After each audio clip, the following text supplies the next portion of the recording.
Sa kaugnay na balita, nilinaw naman ng Abra Police Provincial Office na wala silang kinalaman sa sunog na tumupok sa Dangdangla Elementary School sa Bangged, Abra. Sa isang pahayag, iginiit ng Abra PPO na walang katotohanan ang mga paratang na inilutang umano ng isang punong barangay sa pamamagitan ng Facebook Live na may kaugnayan ang mga pulis sa naturang insidente.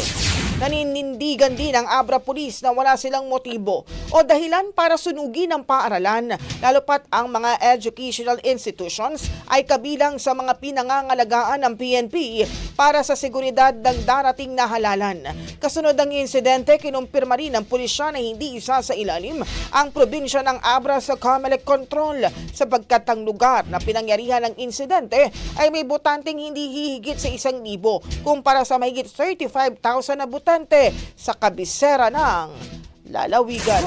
Ang bahaging ito ay hatid sa atin ng Maxan Mangosteen Santon Coffee. Max Healthy, Max Sarap.